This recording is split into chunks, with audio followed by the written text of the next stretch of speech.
penyimpanan masyarakat atau pihak ketiga yang penarikannya dapat dilakukan pada waktu tertentu sesuai jatuh tempo menurut perjanjian antara penyimpan dengan bank yang bersangkutan.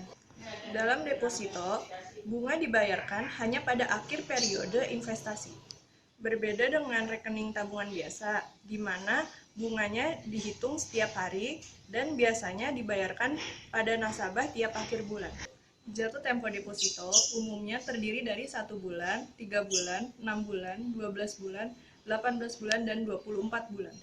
Apa sih keuntungan deposito untuk bank? Pertama, sebagai salah satu sumber dana utama bagi bank yang relatif mudah didapatkan dari nasabah. Kedua, mengingat masa jatuh temponya sudah ditentukan pada saat awal, maka bank mengalokasikan dana tersebut secara optimal. Ketiga, deposito berjangka dapat dipergunakan oleh bank sebagai sarana pemasaran untuk memperkenalkan dan memperjualkan produk-produk lainnya. Apa sih keuntungan deposito bagi nasabah? Pertama, tingkat bunga relatif lebih tinggi. Suku bunga deposito biasanya lebih tinggi daripada bunga tabungan biasa. Dan yang kedua, dapat dipergunakan sebagai jaminan kredit dan dapat diperjualbelikan secara bebas. Yang ketiga, tempat penyimpanan dana yang aman, karena dijamin oleh lembaga penjamin simpanan atau LPS sesuai dengan ketentuan yang berlaku. Deposito juga mempunyai kelemahan. Apa sih kelemahan deposito? Yang pertama, kelemahan deposito bagi bank. Pertama, setiap terjadi perubahan bagi hasil, bank tidak dapat mengubah bagi hasil untuk deposito yang telah diterbitkan sebelumnya. Yang kedua, biaya dana relatif lebih mahal dibandingkan dengan jenis dana lain, seperti giro dan tabungan. Yang ketiga, pencairan dalam jumlah besar, bila dicairkan sebelum jatuh tempo, akan mengganggu likuiditas bank. Yang terakhir, dana deposito merupakan dana termahal dari semua jenis dana. Yang kedua, apa sih kelemahan deposito bagi nasabah? Pertama, setiap terjadi perubahan bagi hasil, anggota tidak dapat segera mencairkannya. Yang kedua, bila dicairkan sebelum jatuh tempo, anggota dibebankan denda penalti. Dan yang terakhir, terikat dengan kontrak karena tidak dapat dicairkan sewaktu-waktu.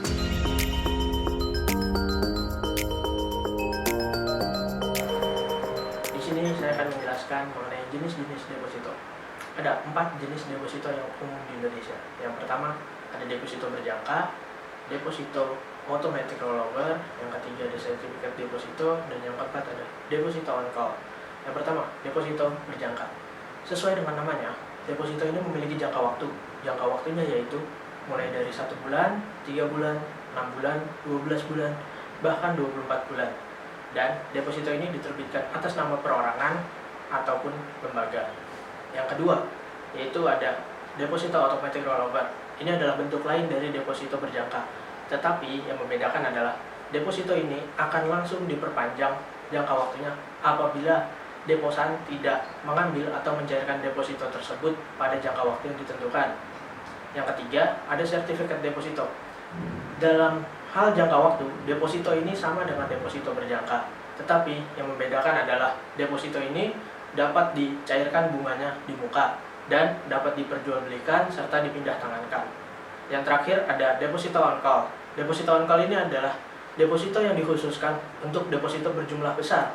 Jumlahnya berapa sih? Berbeda-beda setiap bank, mulai dari 50 juta, 70 juta, sampai dengan 100 juta.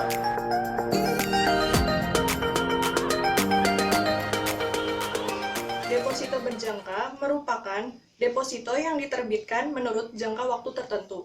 Deposito berjangka diterbitkan atas nama baik perorangan maupun lembaga. Deposito berjangka juga dapat diperpanjang melalui 4 cara. Yang pertama, non-automatic rollover atau deposito berjangka yang berakhir pada akhir jangka waktu yang diperjanjikan atau tidak diperpanjang. Yang kedua, perpanjangan otomatis atau automatic rollover, yaitu perpanjangan ini dilakukan karena permintaan deposan yang sudah dibuat atau diperjanjikan pada saat pembukuan deposito. Bank tidak perlu menghubungi deposan atau deposan tidak perlu lagi menghubungi bank untuk memperpanjang depositonya. Yang ketiga, automatic rollover plus atau deposito berjangka yang secara otomatis diperpanjang untuk jangka waktu yang sama tanpa memberitahuan atau penegasan lebih lanjut dari deposan. dan bunganya akan menambah nominal pada setiap kali perpanjangan. Yang terakhir, perpanjangan biasa. Perpanjangan ini terjadi bila ada kesepakatan antara bank dengan deposan di kemudian hari saat jatuh tempo. Perpanjangan ini bisa inisiatif deposan ataupun inisiatif bank untuk nasabah deposan. Penarikan deposito berjangka sebelum jatuh tempo dapat mengganggu likuiditas bank, sebab idealnya bank akan menyiapkan dana untuk membayarkan sesuai dengan jadwal pembayaran. Namun, peraturan bank pun memperbolehkan adanya pencairan deposito sebelum jatuh tempo. Namun, dengan beberapa resiko. Yang pertama, penalti.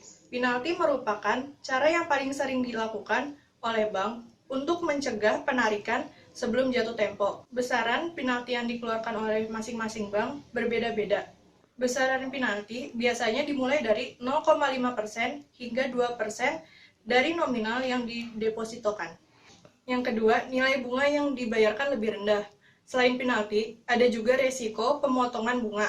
Besar bunga yang dipotong ini disesuaikan dengan waktu penarikan deposito.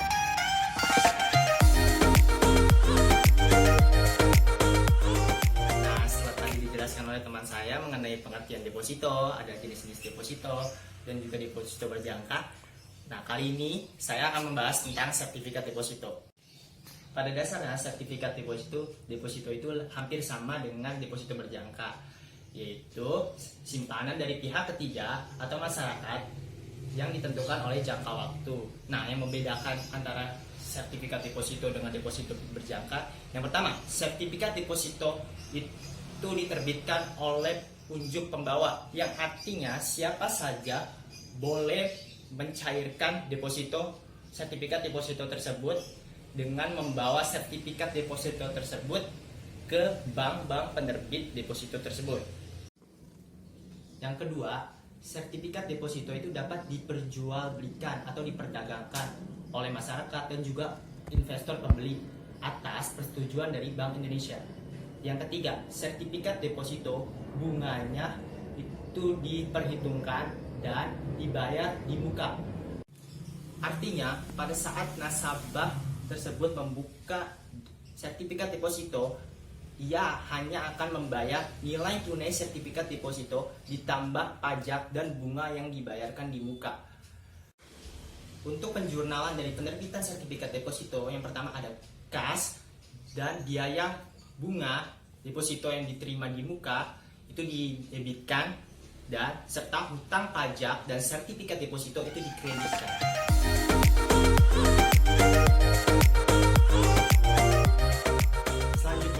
Deposit on call, yaitu simpanan berjangka waktu 3 hari sampai dengan 30 hari atau 1 bulan. Itu tergantung dari perjanjian antara nasabah dan juga bank penerbit. Deposit on call biasa disebut juga deposit berjangka harian. Untuk pertama, ada ciri-ciri dari deposit on call. Yang pertama, simpanan uangnya itu berjumlah relatif lebih besar, yaitu sebesar 100 juta. Yang kedua, pencairan bunganya itu dilakukan pada saat pencairan deposit on call itu sendiri. Jadi, sebelum pencairan deposit on call itu, nasabah harus memberitahu kepada bank minimal 3 hari sebelum pencairan dana tersebut.